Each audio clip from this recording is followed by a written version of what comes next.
ఇక్కడ రామకృష్ణ మఠం దగ్గరకైతే రావడం జరిగిందండి. ఇది ఇందిరా పార్క్ దగ్గర ఉంటది. అయితే మాకు తెలిసిన ఇన్ఫర్మేషన్ ప్రకారం అయితే 365 రోజులైతే ఉచిత అన్నదాన కార్యక్రమం అయితే జరుగుతదని తెలిసి మేము ఇదైతే వీడియో తీయడానికి వచ్చాము. అంటే మా న్యూస్ ఛానల్ ద్వారానైతే వీడియో తీయడానికి వచ్చాను.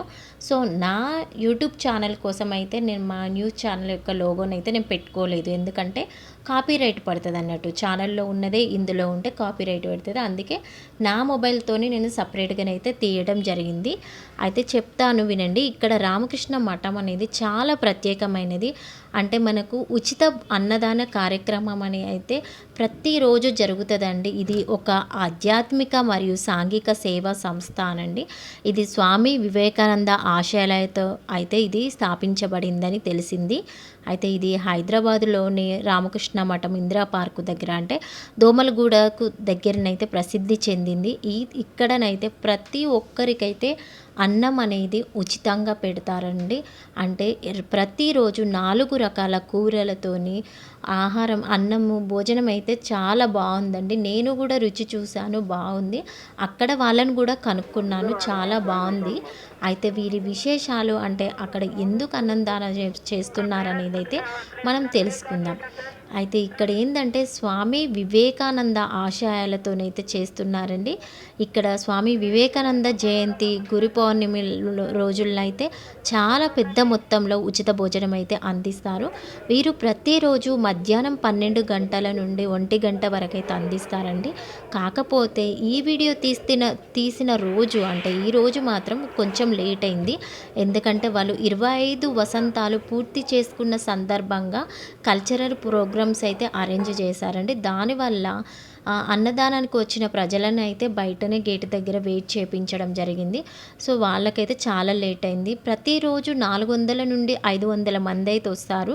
కానీ ఈరోజు స్పెషల్ డే రోజు మాత్రం 600 to 700 అయితే వచ్చారండి. చాలా మెంబర్స్ వచ్చారు. ఇక్కడ క్యూ పద్ధతి అయితే చాలా బాగుంది, చాలా డిసిప్లైన్గా. అయితే ఇక్కడ అన్నదానం మొదలు పెట్టే ముందైతే ప్రతిరోజు ఫస్ట్ ఆఫ్ ఆల్ ప్రార్థనలు, భజనలు చేసిన తర్వాతనే అన్నదానం అనేది మొదలు పెడతారండి. అయితే ఇక్కడ ప్రత్యేకమైన పండగలు, ఉత్సవాలు, జయంతిలు అప్పుడైతే పెద్ద మొత్తంలోనైతే చాలా రకాలుగా వెరైటీ వంటకాలతోనైతే మొదలు పెడతారు. ఎంత డబ్బున్నా కూడా ఖచ్చితంగా పెట్టాలి అనేది అయితే రూల్ ఏమీ లేదు, ఎవరిష్టం వారు. కానీ వీళ్ళైతే ఒక సంస్థని ఏర్పాటు చేసి వాళ్ళ సొంత అమౌంట్తోనైతే వీళ్ళు ఇలాంటి కార్యక్రమాలు అయితే నిర్వహించడం జరుగుతుంది. అయితే పుట్టినరోజులు, పెళ్లి రోజులు జరుపుకునే వారు కూడా ఇక్కడికి వచ్చి అన్నదాన కార్యక్రమంలో పాల్గొని వాళ్ళ వంతు సహాయం చేస్తారట. చాలా వరకు వీళ్ళే చెప్పారు వీళ్ళ మాటల ద్వారా. అయితే ఎవరైనా కానీ, అంటే డబ్బు ఉన్న వాళ్ళు కానీ, లేని వాళ్ళు కానీ, ఎవరైనా కానీ ఇక్కడికి వచ్చి అన్నం తినొచ్చండి. ఎవరి మీద ఎలాంటి గొడవలు కానీ, అరుపులు కానీ ఎలాంటిది లేదు. చాలా డిసిప్లిన్ మెయింటైన్ చేస్తున్నారు వచ్చిన వాళ్ళు కూడా. అక్కడ లోపల చూడండి, ఫ్లోర్లో బయట చెప్పులు విడిచి మరీ లోపల ఫ్లోర్ పైననైతే కూర్చొని తినడం జరుగుతుంది. అలాగే ఎవరి ప్లేట్స్ వాళ్ళే వాష్ చేసుకొని నీట్గా అక్కడ పక్కకు పెట్టేస్తున్నారు.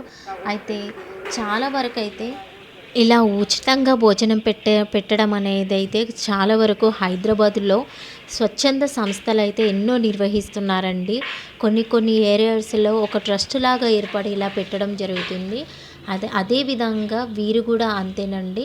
అయితే వీళ్ళ ప్రత్యేకతలు ఏంటి అంటే ఇక్కడ భజనలు, అలాగే ప్రార్థనలు, స్పోకన్ ఇంగ్లీషు, కల్చరల్ ప్రోగ్రామ్స్ లాంటివి అయితే ఎన్నో మన సంస్కృతి సాంప్రదాయాల గురించి అయితే ఎన్నో నేర్పిస్తారండి. ఇక్కడ చాలా వరకు పిల్లలు ఇక్కడ నేర్చుకోవడానికి వచ్చిన పిల్లలు అయితే వాళ్ళ ఫ్యూచర్ బాగుంటుంది అని 100% చెప్పగలను. ఎందుకంటే వాళ్ళు మార్నింగ్, అంటే ఉదయం పూట 6 గంటలకే స్టార్ట్ చేస్తారండి క్లాసెస్ అనేవి. చాలా బాగుంటుంది. పిల్లల ఫ్యూచర్ కోసం అయితే ఇక్కడ జాయిన్ అవ్వచ్చండి. సరే, ఇక్కడ వీరి మాటల్లోనే విందాం. నేను చెప్పింది ఎంతవరకు నిజము అనేది అయితే వీరి మాటల్లోనే విందాం, వినండి.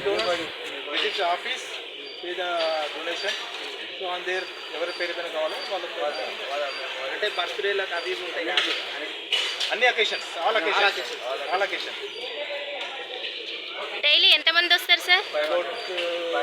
500 మెంబర్స్ వస్తారా? అంటే ఎన్ని ఇయర్స్ అవుతుంది ఇలా అన్నదాన కార్యక్రమం స్టార్ట్? 20 25 ఇయర్స్. మెయిన్కి దీనికి హెడ్ ఎవరు? Swami Bodhamananda. Okay okay okay sir.